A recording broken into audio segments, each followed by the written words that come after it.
to the gentleman from Colorado rise? Mr. Chairman, I have an amendment at the desk. The clerk will report the amendment. Amendment offered by Mr. Tipton of Colorado, page 62, line 8, after the dollar amount, insert reduced by $20 million.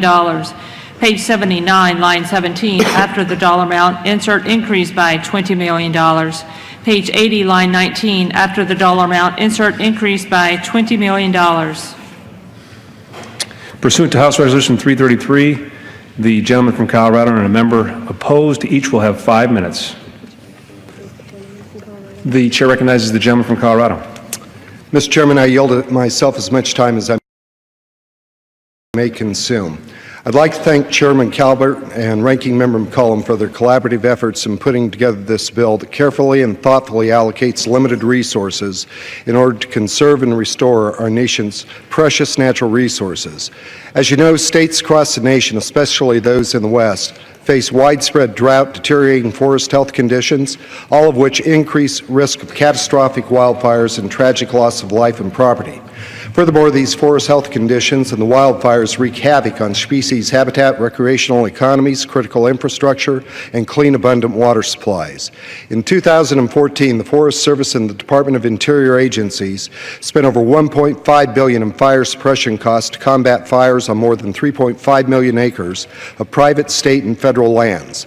These suppression costs will only continue to rise if we do not appropriately address the critical issues of wildfire preparation, including hazardous fuel management activities. For far too long, we've been addressing the problem after the fact. The course of action has led to decades of declining health in forests and a staggering increase in the occurrence of catastrophic wildfires, putting people, communities, and ecosystems at risk. In fiscal year 2015, Congress provided $75 million increase for hazardous fuel management, and I applaud Chairman Calvert and my colleagues for spearheading these efforts, but we can do more. So today I'm offering a simple amendment that will bolster the wildfire management system account on the National Forest System lands by $20 million, allowing the Forest Service to be able to expand an ongoing work on hazardous fuel reduction and fire mitigation projects, because quite simply the cost of proactive, healthy forest management is far less than the cost of wildfire suppression and cleaning up devastating aftermaths. I urge my colleagues to support this amendment, and at this time I'd like to be able to yield 2 minutes to a co-sponsor of this amendment, Mr. Pierce from New Mexico. The gentleman from New Mexico is recognized for 2 minutes. Thank you, Mr. Chairman. Appreciate the gentleman from Colorado bringing this amendment. In the West, we're finding that our states are being burned up. They're burned up because the forests are simply full of fuel that have not been cut, have not been logged for the last 20 to 30 years. Those are internal decisions that were created by an inappropriate listing of the spotted owl, declaring that timber production was the reason that spotted owl was going extinct. The Forest Service a couple of years ago reversed that, saying, the Fish and Wildlife Service a couple of years ago reversed that, saying, oops, logging had nothing to do with it. Doesn't matter now, the damage is done. Our forests are chock full of fuels, and it's been extraordinarily dry through the West. Small sparks set off tremendous blazes. The wind always blows in the West, and we find these raging wildfires that weren't in existence 30, 40, and 50 years ago because nature was pretty well in harmony. So the idea of the gentleman is simply to put more money over into the fuels reduction account. That's a common sense solution that will save us in the West, save our valuable resources, save our valuable forests, and it will make sense for the country. So I support the amendment and would urge its adoption and yield back. I thank the gentleman. I now yield to our chairman. I certainly agree with you. We need to improve the condition of our national forests. My home in California, as you know, is going through an exceptional drought. Colorado is just not sending enough water down the Colorado River, so you need to help us out a little bit. But this hazardous fuel issue is a huge issue in my area. As you know, we have the blight issue that's just killing trees because we have too many trees in the forest, and it's weakened the forest. So this is a good amendment, and I certainly urge its adoption. Thank you, Mr. Chairman. I reserve. The gentleman reserved. For what purposes does the gentlewoman from Maine rise? I wish to claim the time in opposition. The gentlewoman is recognized for 5 minutes. Thank you very much, Mr. Chair. Well, I certainly appreciate the challenges that so many western states are facing right now with the drought and very frightening wildfires. I need to oppose this. Unlike most programs in H.R. 2822, especially within the Forest Service, the base hazardous fuels program received a $10 million increase above the FY 2015 enacted level. There is a reduction in H.R. 2822 to the biomass grant portion of the hazardous fuels program, but I see nothing in this amendment that addresses that cut. We would all like to see increases in funding for many programs funded by the bill.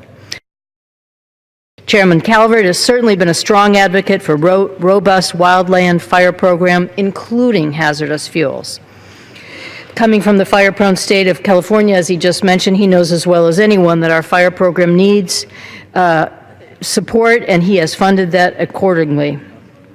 To provide what would be a record level of funding for hazardous fuels, the sponsor of this amendment would cut an additional $20 million from the EPA, which is why I feel it's important to oppose this amendment. This bill already severely cuts the EPA's main operating account by $141.4 million, or 5%. I strongly oppose an amendment that takes more money from the already starved EPA.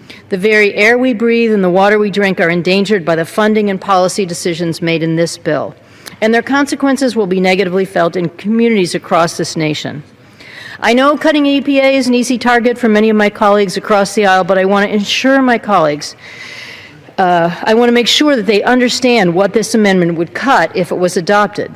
This account funds programs that are important to both sides of the aisle, including permitting for construction projects across the country, toxic risk prevention, the cleanup of toxic waste sites, pesticide licensing, and radiation prevention.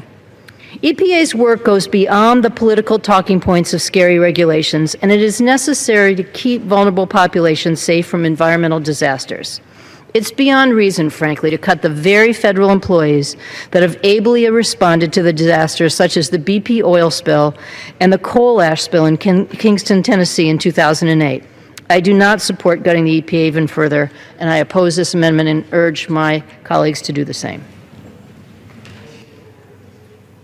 Does the gentleman yield back? I yield back my time. How much time do I have remaining? The gentleman from Colorado has 1 minute remaining. Thank you, Mr. Chairman. The current Environmental Protection Agency likes to applaud itself that it is a champion of clean air, clean water. For those of us who live in the West, this is not a political talking point. This is a reality. If you care about clean air, think about the carbon that is emitted from wildfire. Think about the devastation to wildlife habitat as our forests burn. Think about clean water as that ash is washed down through the ravines into very narrow watersheds to where we have endangered species residing as well. I'd submit, Mr. Chairman, that we actually put action through our words in terms of being proactive, in terms of addressing forest health. If you care about clean water, if you care about endangered species, if you care about clean air, this is an opportunity to actually allow us to be able to move the ball forward, to be able to address what the Environmental Protection Agency says it is about. That is clean air, clean water. This amendment will help achieve that goal, and I